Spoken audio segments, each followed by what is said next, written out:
Hi friends, welcome to my channel Anusha Vakati village vlogs. మొత్తానికి ఒక 3 days నుంచి వర్షం పడుతుందండి. అంటే పెంగల్ తుఫాన్ కారణంగా మాకైతే తుఫాన్ దగ్గరికి వచ్చే కొద్ది వర్షాలు ఏమి తగ్గిపోయేసాయి. అది స్టార్టింగ్ స్టేజ్లో ఉన్నప్పుడు బాగా పడ్డాయండి వర్షాలు. ఆ రోజు తీసిన వ్లాగ్ ఇది. వర్షం పడుతుండేసరికి జున్ను స్కూల్కి పంపించలేదు. తర్వాత వాళ్ళ స్కూల్ నుంచి కూడా మెసేజ్ వచ్చింది, ఇవాళ స్కూల్కి హాలిడే అని. ఇంటి దగ్గరే ఉన్నాడు. ఇంటి దగ్గర ఉంటే అసలు మాట వింటాడా? వాళ్ళ తడుస్తా ఆడుతా అన్నాడు ఒక పక్క. ఎంత చెప్తున్నా ఇంటో లేదు మా వాడు. నేను గట్టిగా అరిచేసరికి ఇంకా కామ్గా ఊరుకొని ఇంట్లోకి వచ్చాడు. తర్వాత అప్పటికే టైం ఉదయం 9 అవుతుంది. అంటే ఇవాళ వర్షం కారణంగా కొంచెం లేటుగా నిద్రలేసాము. ఇంకా పిల్లలకి ఆకలేస్తుందని దోశ పోస్తున్నాను ఒక పక్క. ఇది వచ్చి కందిపప్పు చారు చేశానండి, దోశలోకి బాగుంటుందని. అంటే సాంబార్ టైప్లో చేశాను. ఇంకా దోశ పప్పు చారు అనుకుంటున్నాను. మా వారు గుంత పొంగనాలు చెయ్యి అన్నాడు. ఇంకా ఈ దోశ పోసి వాళ్ళకి ఇస్తుంటే వాళ్ళు తింటా అన్నారు. తర్వాత నేను అవి గుంత పొంగనాలు చేశాను. అంటే మనం దోశ పిండి ఆడించి పెట్టుకున్నాం అనుకో, మనకి ఎప్పుడు ఏది కావాలో తింటుండొచ్చు. ఏది కావాలి అది. దోశలు కావాలంటే దోశలు, బోండాలు కావాలంటే బోండాలు, గుంత పొంగనాలు కావాలంటే అవి ఏదన్నా చేసుకోవచ్చు.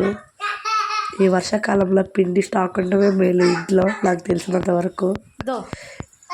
వేడి వేడిగా ఏదో ఒకటి చేసుకొని తినొచ్చు మనం. నేను దోశలు వేసి మా వారి చేతికి ఇచ్చాను. మా వారు తింటూ పిల్లలకు కూడా పెడుతున్నాడు. మామూలుగా నేనే పెడతాను, ఎప్పుడైనా పని చేస్తున్నప్పుడు మా వారు పెడతాడు. ఇంకా గుంత పొంగనాలకి నేను అల్లం సన్నగా తరిగాను. అల్లం, పచ్చిమిర్చి, కొంచెం ఒక ఎర్రగడ్డ, కరివేపాకు, సాల్టు ఇవేసి బాగా మిక్స్ చేసి ఇంకా గుంత పొంగనాల్లో వేసి కొంచెం సిమ్లో పెట్టుకొని ఆయిల్ కొంచెం వేసుకొని కాల్చామనుకో బాగుంటాయండి. ఇవి బోండా టైప్లోనే ఉంటాయి, కానీ ఆయిల్ ఎక్కువ పీల్చదు. మా జున్ను కూడా తింటాడు, మున్ను తినడు, ఇంకా అలవాటు కాలేదు. ఇవాళ టిఫిను దోశ, గుంత పొంగనాలు చేశానండి. ఇదండి వేసుకుంటా. సాంబార్ తెచ్చానా? ఏంటోనండి, ఈ మనుషుల్లాగే వాతావరణం కూడా అర్థం కావట్లేదు. కాసేపు వర్షం పడుతుంది, మళ్ళీ ఎండ వస్తుంది. సరేలే, టిఫిన్ అయిపోయింది. ఇంకా మధ్యాహ్నానికి లంచ్ ప్రిపేర్ చేయాలి. మునగాకండి అత్తమ్మ ఏరి అంటే పుల్లలు ఏమీ లేకుండా ఇచ్చింది తాలింపు చేయమని. నేను కొంచెం బాగా చేస్తానంట, అందుకని అత్తమ్మ నా చేతికి ఇచ్చింది. ఇంకా అది శుభ్రంగా గుంజి కొంచెం ఉప్పు, ఎక్కువ వాటర్ పోయకూడదు, కొంచెం వాటర్ పోసుకొని దగ్గరుండి అడుగు మాడకుండా కొంచెం కొంచెం గడ్డితో కలుపుకుంటూ ఉడకపెట్టుకోవాలండి. నాకైతే మునగాకు తాలింపు చాలా ఇష్టము. ఇవి నిన్న నెల్లూరుకి వెళ్ళినప్పుడు తెచ్చాము రేక్కాయలు. అవి పండిపోతున్నాయి. అవి కడిగి ఆడపెడదాము, తింటారు పిల్లలు వాళ్ళని వాష్ చేసి ఆడపెట్టాను. మునగాకు కొంచెం ఉడికింది కదా, ఉడికిన తర్వాత వాటర్ లేకుండా ఉండాలి, అప్పుడు వేయాలండి కారము. లేకపోతే బాగోదు, చేదొచ్చేస్తుంది. నాకు ఈ విషయం మా నాన్నమ్మ దగ్గర తెలుసుకున్నాను, ఆమె చెప్పింది ఒకసారి.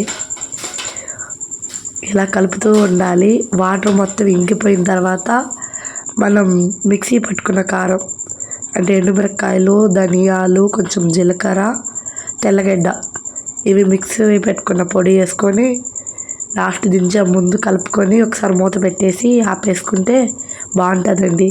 నాకైతే అన్ని ఆకుకూరల కంటే మునగాకు తాలింపు అంటే చాలా ఇష్టం.